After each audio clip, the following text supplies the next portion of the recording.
everyone, Rose Pal here, and welcome to my new side series, BCS Animation Talks, the show I talk about other cartoons and movies besides MLP. Today I'm going to do a review, as well as giving my impressions, on the Powerpuff Girls 2016 reboot series. I was looking forward to this series when it was first announced a few years ago, and my hype meter was off the charts. I am a huge fan of the Powerpuff Girls, as I watched the original series, and it aired from 1988 to 2005, so this was a nostalgia trip. Now, I don't hold anything against people who don't like this series, everyone has their own opinion, whether they like it or don't like it, but I don't like people who give an unfair judgment before a set new content is released. I was in a Skype call with some friends talking about reboots in general, and the topic about people not liking the content before seeing the first few episodes came to my attention. That came from the teaser images of this series that were released months ago, and people were giving unfair comments before watching this series. I always go into new cartoons or reboots, including this series, with an open mind, watch a few episodes, then I give a fair judgment. This simple process gives creators a chance to show what they can do, and gives them a chance to bring new stuff to the table. But I'll talk more about reboots in another video, or a possible collab, or a podcast. Anyway, let's get to the good stuff. The animation, backgrounds and character designs in this reboot are great, with a few hiccups here and there in terms of animation, but I'll get to that in a second.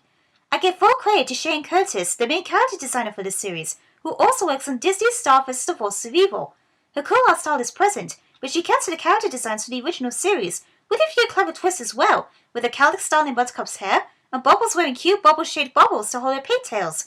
The facial expressions the characters give in this series are really funny to watch, which gives great part into the comedy. The designs of the Powerpuff Girls' home, the city of Townsville, and other locations fit really well into the environment of the show, not only for the fans of the original series to get back into the swing of things, but also fits the modern age as well, as the series is aimed to bring in new fans of the show. Another aspect of fitting into the modern age for the girls to come in is their hotline.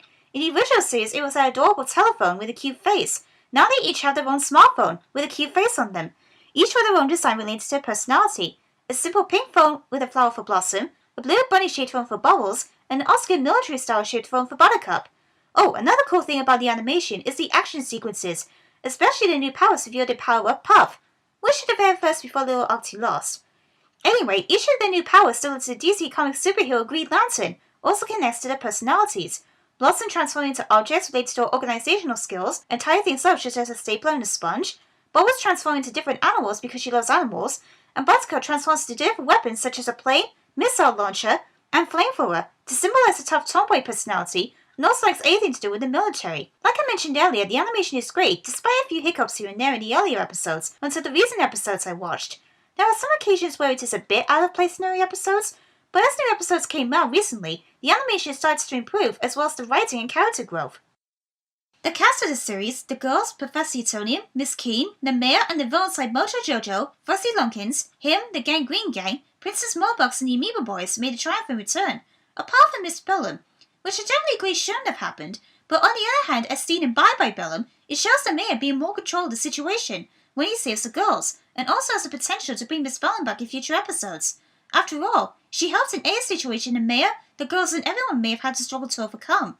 Most of the original voice cast, including Tom Kane, Jennifer Hale, Tom Kenny, Jacqueline Bennett and Roger L. Jackson, reprised their roles, apart from Princess Mobucks being voiced by one of the show writers, Haley Mancini, which was a better voice for her than the original, and the girls being voiced by Amanda Layton, Kristen Lee, and Natalie Palamides.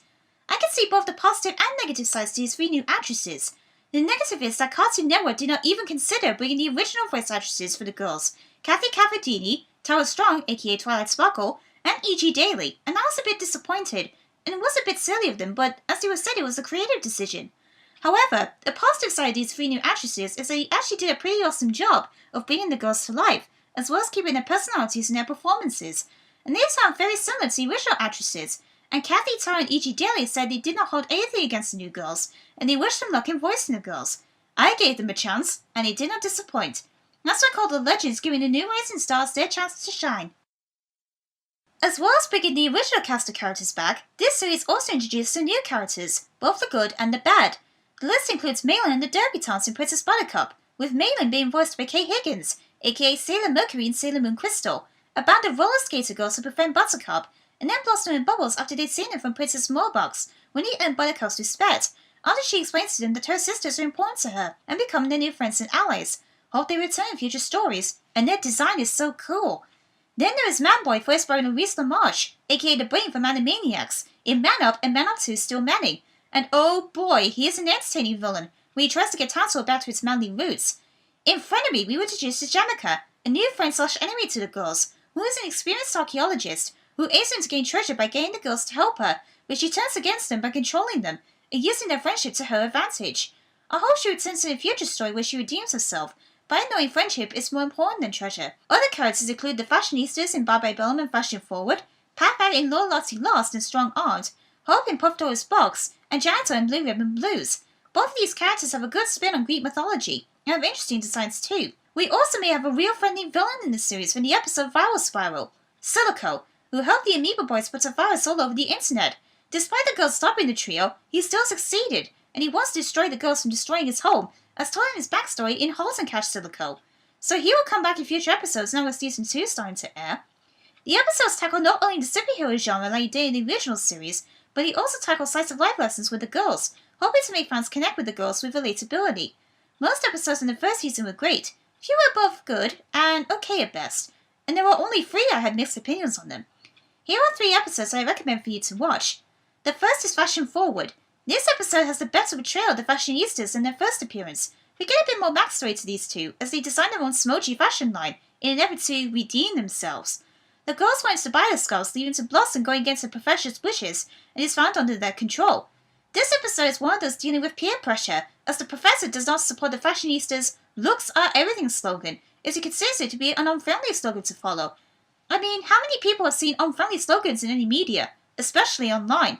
The professor saves the day by facing against Bianca and Barbarous, stealing their selfie scepter and destroying their screen by throwing their scepter into freeing Blossom and insistence on mind control. I also like the parodies to Instagram in this.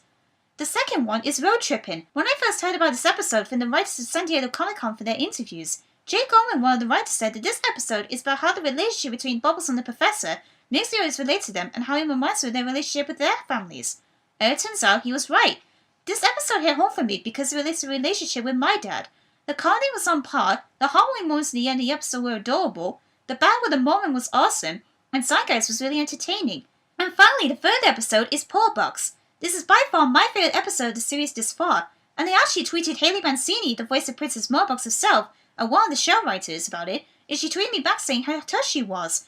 We have redemptions of the spoiled girls in cartoons like Diamond Tiara and LLP, and Pacifica and Gravity Falls. This episode with Blossom trying to form Moorbox after her company goes bankrupt. They really become the best of friends after Moorbox helps Blossom with her lemonade stand and their potential business plan. Although everything goes back to the status quo at the end of the episode, I think Moorbox's redemption could be a potential story arc along with the arc with Silico, but I'm saying my full thoughts in this episode too. Overall, I love this reboot, because every time I watch this series, it reminds me of how I loved the original show, and I still watch the original series too along with it. Although the early episodes of Season 1 had gone to a bit of a rocky start, it starts to improve in the recent episodes, and I can't wait to see what Season 2 has in store. Now I'd like to hear from you. Do you like the reboot? If so, what do you like about it? What do you want the show to improve in terms of characters, writing, and so on? And do you want me to review any other cartoons both old and new? Let me know in the comments below, and be sure to check the journal post to my email page to put forward your suggestions. Although I planned out what the first 14 episodes are to be, after that, the future episodes will be made from your suggestions. Also, as I have mentioned this, I am now officially on Twitter. You can follow me at RosePal3. You can check out the updates of upcoming video projects for this series and my MLP reviews, upcoming collabs, and everything in between. I will link it in the description. I also would like to give a shout out to an awesome new friend of mine, Shadowstreak. He has done a regular episode reviews of Reboot on his channel, so I recommend you check him out and also his Twitter page. I will provide the links to those pages in the description. So until next time, this is RosePal saying, see you later everyone!